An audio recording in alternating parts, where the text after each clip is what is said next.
Greetings, viewers, and welcome back to Skelly's Garage. I'm resurrecting the Grey Lady, which is my factory manual 2006 BMW X5 3-liter with a 6-speed manual transmission. After 270,000 miles, the original engine gave out, so I bartered for a replacement, tore it all the way down, replaced everything, and put it back together. But because I needed a few key things from the old engine, I removed the transmission, suspension, and engine, along with a billion other things, from the big beast, and got to work salvaging the oil pan, clutch, and flywheel. All of these adventures, by the way, should you like to catch up on them, are available for you to view right here. In the meantime, however, we rejoin the action at the garage, where I have just very nearly fallen off a chair. Jeez.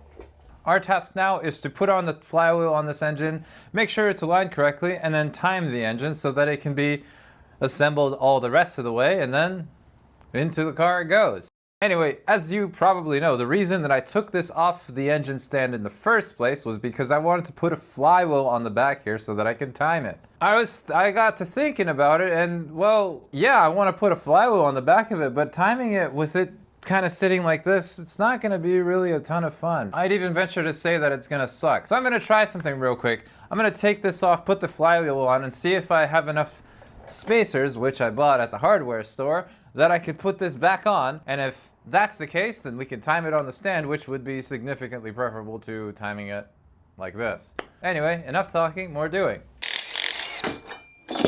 Right, well, that's that off. Let's put the flywheel on. Now remember, before I put the flywheel on, I do have to torque these rear main seal bolts.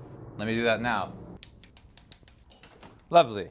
Before this next section, please enjoy a brief technical explanation of why and what the hell it is that I am doing. Here is a simple diagram of a flywheel, clutch disc, and pressure plate. To put it simply, the flywheel bone connects to the crankshaft bone with bolts, and the clutch bone and the pressure plate bone connect to the flywheel, also with bolts. In order to transmit power from the engine to the transmission has what's called an input shaft, which is splined and it interacts with the clutch disc. But that shaft has to be held in place because otherwise it will shake itself and the transmission and everything around it to death, because it spins at whatever speed the engine is spinning at. Now to do that, we use a pilot bearing, which centers the input shaft and prevents it from doing all the shaky wakey bits. Now here's where it gets a little tricky.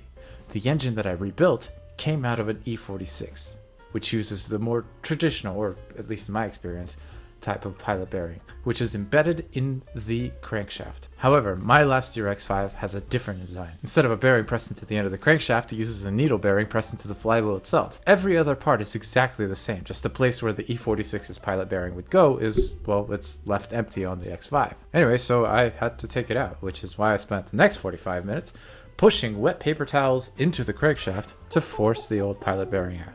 Let's put the flywheel back on. This gun is so cool. There's a tool that BMW makes that like locks the flywheel like this using the starter gear, but ring gear. It's not a starter gear. I do have an idea. Just needs one of these M12s.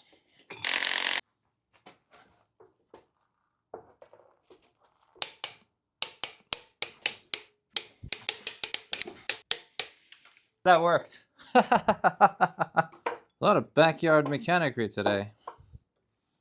Don't love that. Sometimes you gotta crack a few eggs, even if you ain't making an omelet.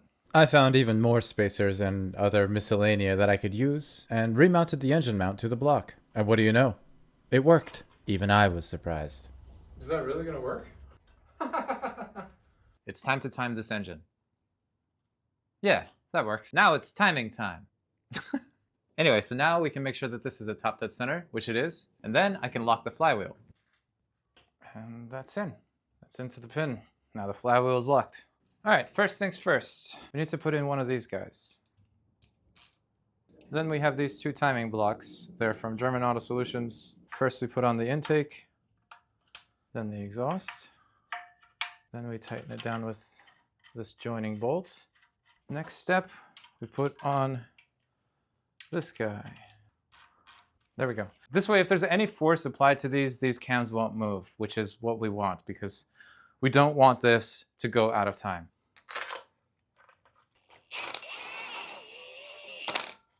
With that done, let's proceed. This is the exhaust cam sprocket. Right here is a little arrow. that arrow we need to align with the head.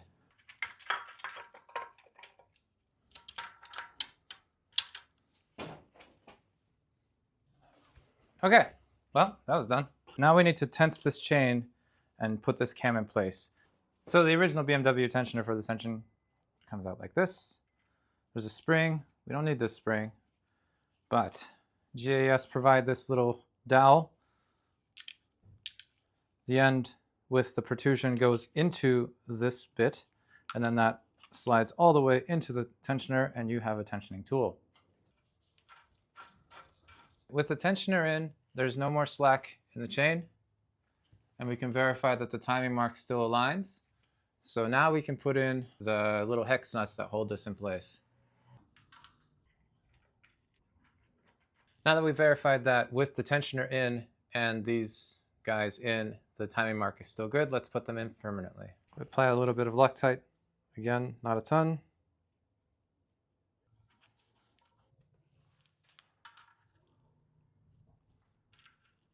Okay, now we torque them up.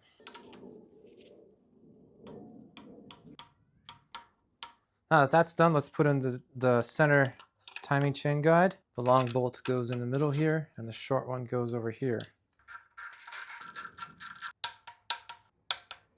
Let's put in the center tensioner. I bought a brand new Schaeffler tensioner. Long one goes through here. These two middle length ones go here. And there's a short one in the back here.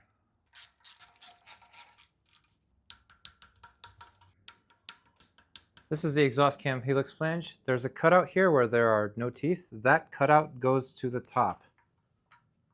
And I've put a bunch of oil into the splines and on each face of this, so it should be quite happy. Let's just make sure that that is oriented towards the top. Same deal with the cup. I cleaned it up. Should be all set now, so make sure this is aligned. There you go. As this cup moves in and out, it rotates this helix flange. So it's pretty neat. I don't fully understand it, but this is what is part of the variable valve timing that we have on this engine, the VANOS. When VANOS actuates, it either pulls or pushes this cup in, adjusting basically the duration, I think. I think that's right. I might be wrong. Now, before we put anything else on, we need to align the cam sprockets. When you buy the kit from German Auto Solutions, they send you this nice little template that you can align everything on. Move things a bit. Did that work? The reason that we do this is because we need to basically pick this up and carry it over to the engine and put it on. All right, so should be able to put this in place. There we go. The wide gaps here, same thing as on the exhaust side. They are facing up and they align both on the cam and on the sprocket here. So let's put the intake one in. There we go. Make that flush with the sprocket. Same thing on the exhaust side. And actually, these are the same part number. They're exactly the same. It's just that I think that it makes sense to try to match things to where they were because they tend to wear sympathetically. Is that the word? Sympathetic wear? Something like that. Basically, as they wear together. All right, now we put in this washer. This is called the spring washer. Front side of it is indicated by front. We need to tighten these nuts here, and then we back them off just a little bit.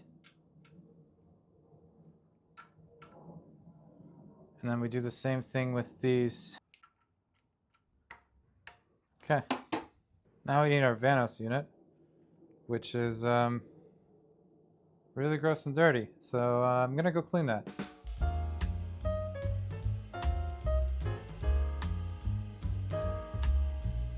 This is a more clean VANOS. By the way, this is the VANOS that came off this engine originally. I was thinking about using the VANOS that came from my X5, but with the amount of crap that we found in the oil pan, I decided that it would probably be unwise because who knows what glitterous metals have traveled through that VANOS unit. We're going to be using the VANOS as kind of like an alignment plate. So This gets pushed in all the way. We put this spacer that comes in the kit into the exhaust side. Take one of these old spacers and put it on over the plug until it's snug. All right. Now this goes on. Okay, then we have this guy. This guy. Basically, now we draw these in very slowly, half a turn at a time.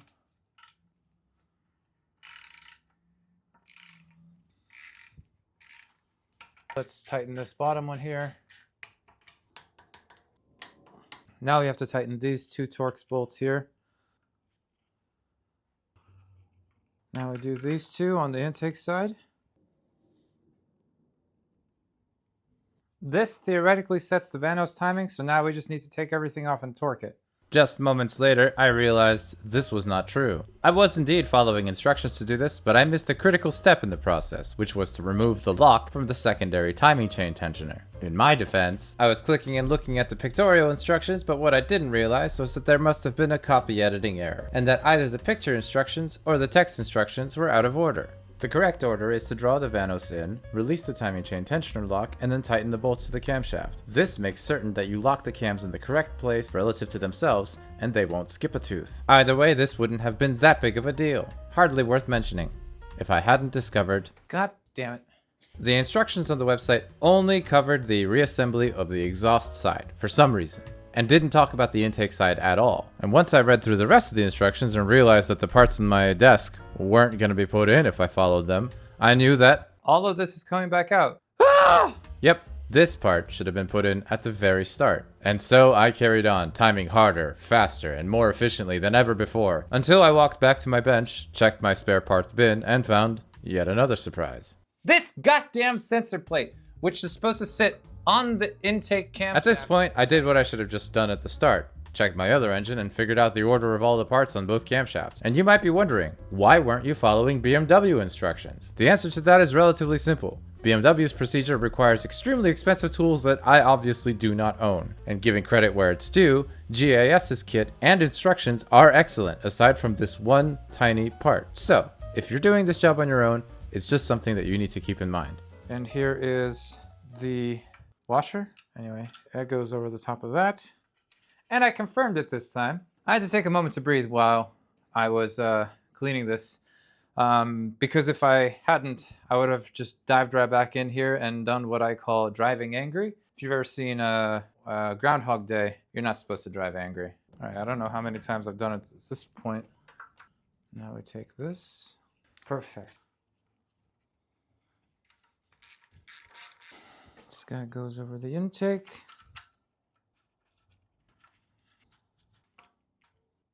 All right, let's set these guys until that stops. And now we put our VANOS back on. Da, da, da, da. Okay, finally, it looks like it's right. Now, let's take out the tensioner lock. I'm an expert at this by now.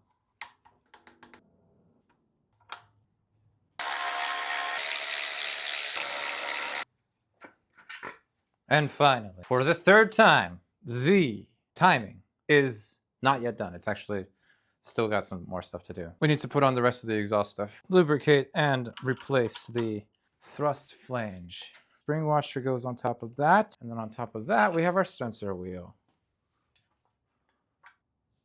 Okay. And then we have these three nuts. All right, now it's timed. And now it will actually work. Man, that was annoying. Okay.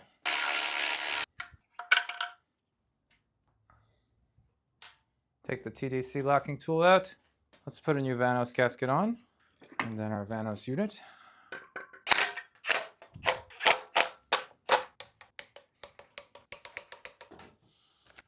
All right, so this little mishap with the, time it 3 times notwithstanding, what we're left with now is a BMW M54 that is in time, which means I have to think through this. Yeah, nothing should stop me from doing this. I'm gonna rotate this engine through and we'll see if it works right.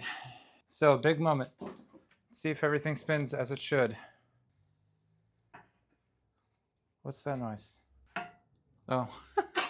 The studs on the flywheel are like lightly scraping the engine stand, but that noise is not from the engine, it's from back there.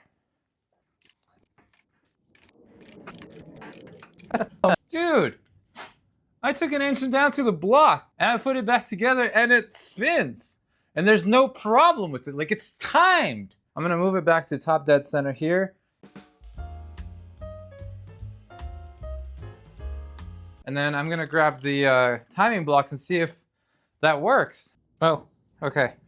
So I took the slack out and that gives us, that's right, we are good.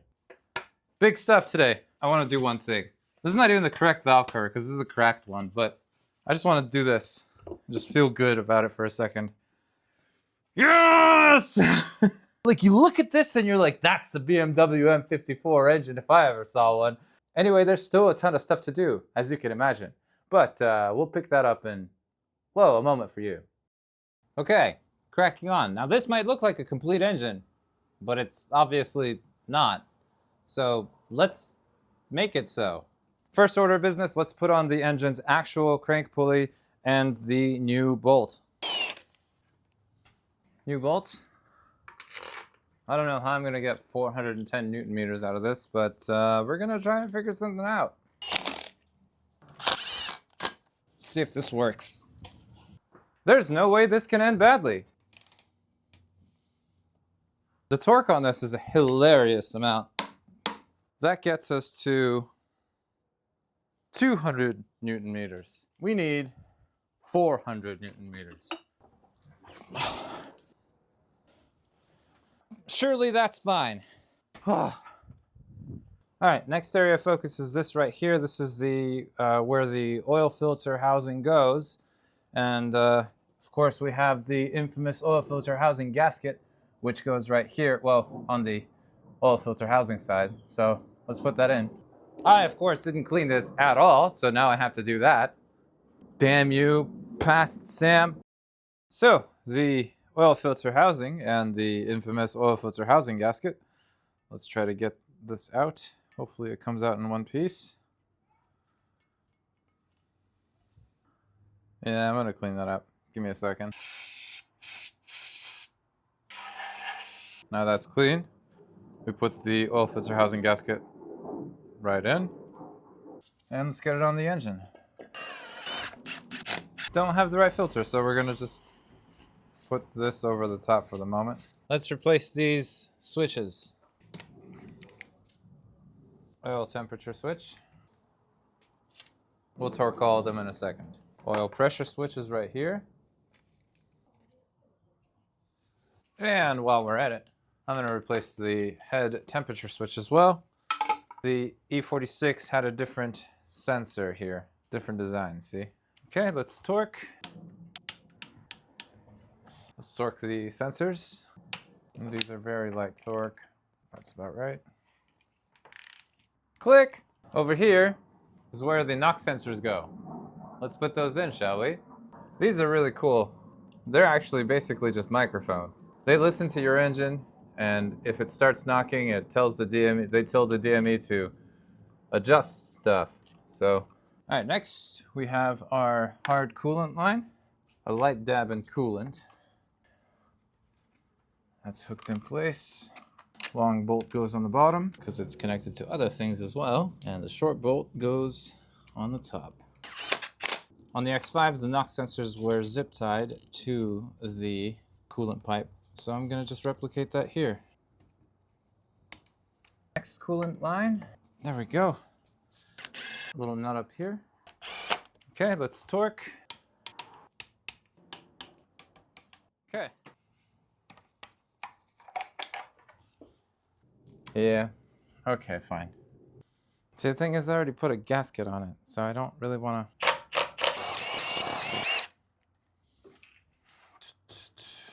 Actually, no, I didn't put any gasket maker on this. It's okay. And while we're at it, we'll put the exhaust camshaft sensor as well. New exhaust sensor going in. Put the VANOS back on. Okay, All the sensors are attached. Now let's attach our VANOS lines, crush washer, our line, and then another crush washer. Okay, and we do the same thing on the other side. Washer, line, washer again, and we party. And that's how you feed VANOS oil. Oh yeah, there was one thing I couldn't find earlier. Well, I found it.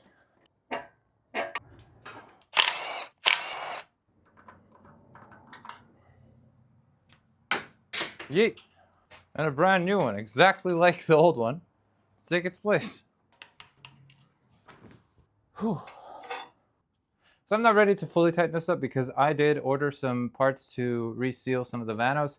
It looks fine, but you know, I'm already in here. Why not just do it? But we are gonna put the valve cover on just so that we can do one special thing, which is gonna make me feel a lot better. I know it's technically too early, but I wanna put in these spark plugs. NGK, laser iridium, these are, in my opinion, are like the best plugs you can put on this engine. Well, I've tried Bosch ones and I've tried NGK ones, and these always do very well. Every BMW 6-cylinder that I've had loves these plugs. Great. So with the spark plugs in, it's time to go home, catch some Z's, and well, I'll be back soon. Bye. So by this point, you should probably know that I'm kind of a perfectionist in the most annoying of ways. So we're gonna take this VANOS off, and I'm going to take it apart, and we're gonna reseal it.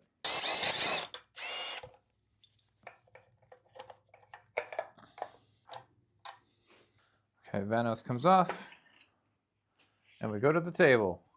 And here we go. By the way, I got a little light. Helps with the lighting for both me and you. So anyway, I bought this from our friends at Beamer World. This is the Baseon Systems double VANOS seals repair kit. And before we do any of that though, we need to find out whether this is going to be enough. I didn't buy the bearing replacement kit because I didn't have a chance to validate whether or not these bearings need to be replaced. So let's find that out now.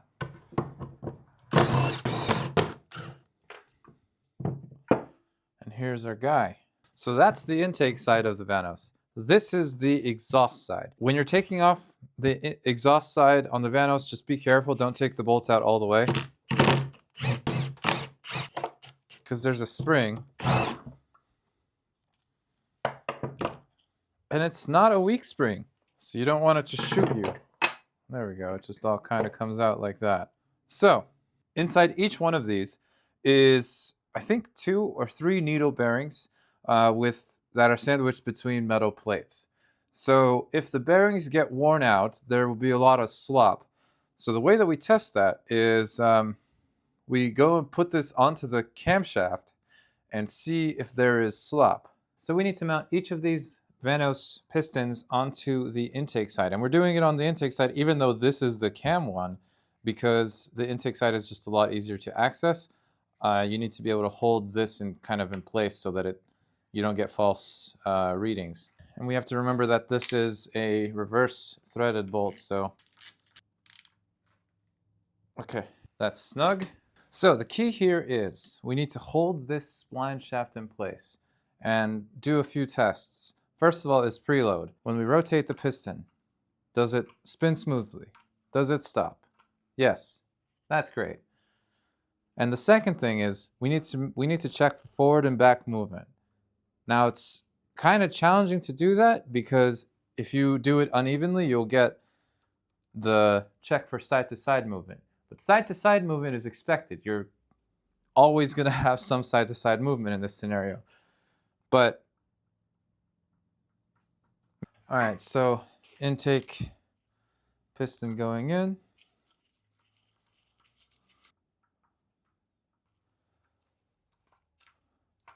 Any play that these do appear to have is radial rather than axial, and radial is okay. So I'm gonna call this good. We'll start the engine once we start it. If we hear any rattle, then I'll rebuild it. But this isn't impossible to do with the engine in the car. Now it was time to reseal the VANOS, so I brought the two pistons back to the famed basement auxiliary leisure and labor site, where I used the magical powers of indoor plumbing to get some warm water to help me install the tougher Viton seals.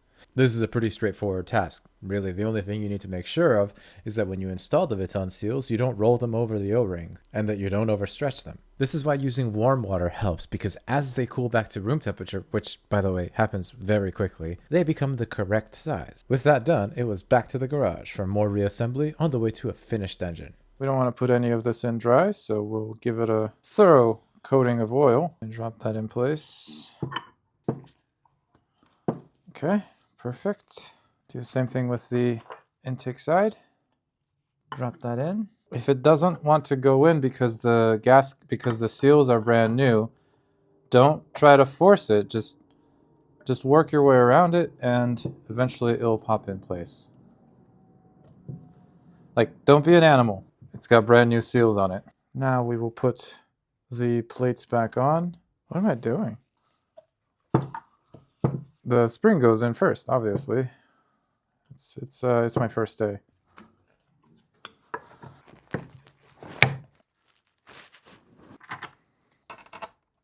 I'm just gonna get a few threads on. There we go. Well, that was the fun side. Now let's do the even more fun side, which is the intake. It's just a lot easier. Baby talk wrench of love. Baby talk wrench. Ah, ooh, ooh, ooh.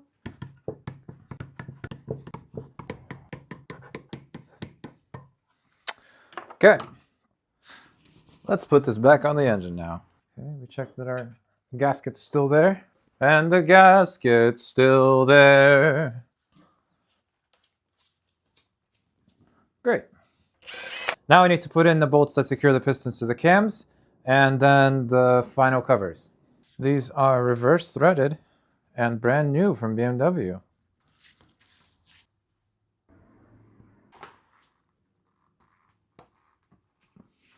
I got new ones from BMW. You gotta make sure that they're in place. Then these two characters, what is this? 6? 5?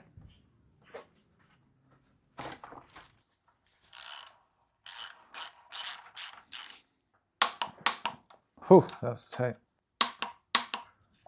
Now I need to replace these washers because I already crushed them. With the VANOS done, we can now put in all of the bolts and studs that will hold the valve cover in place.